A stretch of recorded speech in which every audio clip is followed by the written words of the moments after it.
always had this dream of having my own business. In the end of 2018, I took all my courage, quit my well-paid engineering job without really knowing what to do and what to build. The result, a year later, I had one client and I was basically stuck. No matter what I tried, no matter how hard I pushed, nothing seemed to change. And then something broke open. I stopped pushing. I surrendered. I let go. And the funny thing was, 2 months later, I had a working business. So in this video, I want to show you something that may sound backwards to you, but that changed completely how I live life. That wanting is the very thing that keeps your goals away. When I quit my job in the end of 2018, I had no plan, no product. Actually, I didn't even know what kind of business I really wanted to be in. I just had this strong urge that I need to get out of this job because that will be the only way to find my path forward that is authentic to me. But in the first year, there was no figuring it out. I was just overwhelmed. I didn't know what to do, I didn't know where to start, and everything I did didn't work. In the summer of 2019, I started dating this girl for 2-3 months. Eventually, she wanted to have something serious, to be together with me, and I always tried to keep it casual. Until eventually I had a coaching session and something broke open, I cried, and I suddenly had a change of heart. I wrote her that I want to be with her. Her response, "That's funny, I decided to end it with you yesterday." And I don't know why exactly, but this event started to crack me open. And for 2 months straight, I cried several times every day. In the beginning, like for several hours each day. And it was a really heavy and dark time in a way because I was basically depressive. Like getting out of bed was a success. Taking a shower, even a bigger one. So the basics were already difficult. 6 months before, I went to a workshop that changed how I perceive life. And that gave me one idea that if you let go of your emotions, life would be better. So I did. I welcomed all this heaviness. I surrendered to all this experience. And it took a month, and suddenly the outside started shifting. I got contact. "Hey, Tim, do you want to stop in for a yoga class?" The next day again. The next day again. The next day again. And the funny thing is, I had never given any yoga classes beforehand. I was a yoga teacher, just by accident, more or less, but I never planned on teaching. And then, so in January, I gave 30 classes, February 25, March similar. And it was all me subbing in for other teachers that were sick or weren't available for that day. And then the first lockdown came. This was the first time I sat down and I pondered if I should really become a yoga teacher. And I was like, yeah, hey, hell, why not? I have nothing else going for me right now. So I started doing some things online. But then the lockdown was over 3 months later. It was a Monday. Every single gym I gave yoga classes for called me one after the other and was like, "Hey, Tim, we are not allowed to do active sports. We want to offer more yoga. Do you want to be our teacher?" In the end of the day, I had 6 regular classes a week. And the only thing I had to do was picking up the phone and saying yes. 3 days later, another friend sent me a link. On the link, there was this studio that looked for somebody to rent it. It was really cheap. It was in the city of the center. It had a park next to it where I could give yoga outside. And it was small and cheap, which was important to me because I was still not making a lot of money. So all the requirements I could give a studio, this studio fulfilled it. And so in basically a week, I went from not knowing what to do to, okay, I'm a yoga teacher and, oh, I have my own yoga studio. So I did this for 2 years until eventually I had a bigger one, which I now closed down in July 2026 to become a full-time coach. So now you might say, but Tim, you got lucky. Or you can't just expect me to not do anything and life will hand me everything. That's not what I'm saying. Because if you just sit on your couch without doing anything, you're probably not gonna get it. But it's about understanding wanting, what wanting actually is. Most people assume wanting is the thing that brings all their goals into their life. But if you understand wanting correctly, wanting is this game of if-then. If I achieve X, Y, then I will feel happy, then I will feel enough, then I will feel loved. So it's always this expectation that if that goal comes towards you, then you can feel good. There's a sense of lack that how it is right now, it's not good enough, that you are not good enough at this moment, at this time. And you're trying to overcome the lack with pushing through it. That's also where people burn out, where people get tired from all their work. So wanting is not the feeling of moving towards a goal. Wanting is the feeling of not having it. And that's why you push and that's why you chase. And the funny thing is, even if you pushed hard enough and you actually achieve it, you don't get any satisfaction out of it. Maybe for a short moment, maybe for a day, a week, but then afterward, the same feeling comes back, creeps back up. And then what happens, most people just think, oh, maybe the goal wasn't big enough. Maybe I need to achieve more.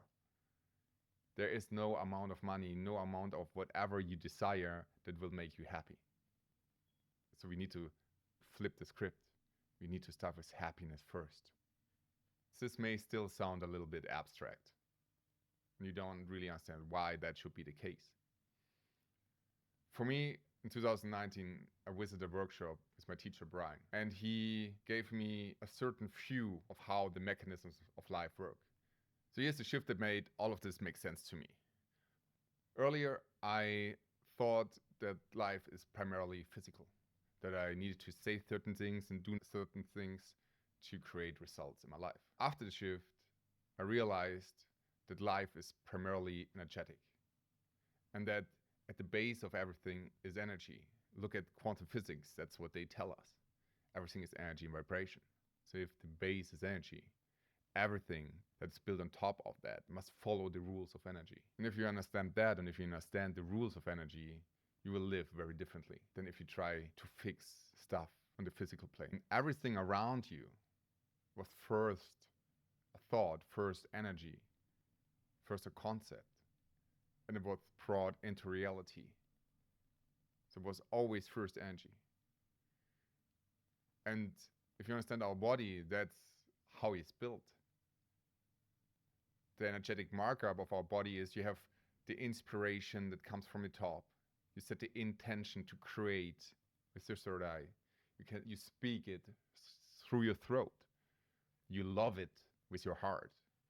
You have the self-esteem in your gut. And then you create it from your hips. That's why we make babies down there. And then you have the grounding in your legs. And if you're blocked anywhere in your system, you will find it difficult to create whatever you want to create. The result is a sense of wanting creeps in. And the tighter you bound up, the more you want it. So it's about relaxing your system, opening up your field. The funny thing is, the more you open, the better you will feel, even although you don't have it.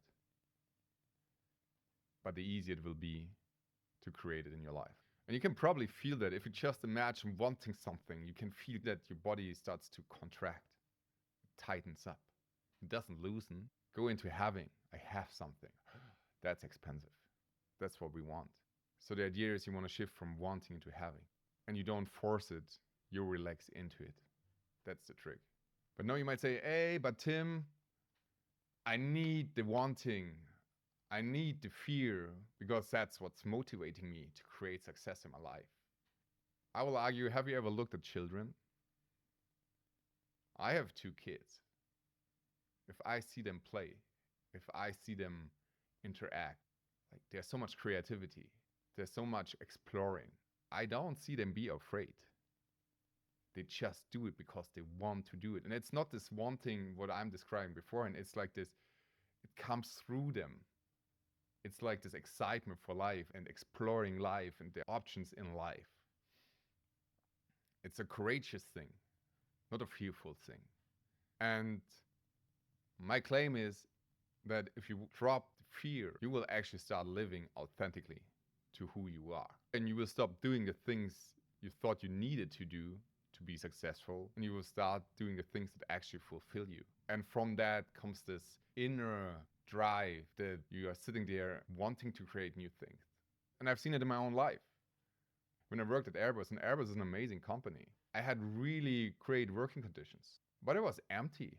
I didn't know what I wanted to do with my life. I was just living day by day, not having any ambition, not having any dreams, not knowing what I want. I was just completely blocked and tensed up energetically. So I left, and it took a while to break my shell open, but eventually it broke open. And now, the longer I live this life, the more excited I am for life, the more I want to create, the more dreams I have. And I still feel I'm just at the beginning. So I'm really looking forward to what comes next.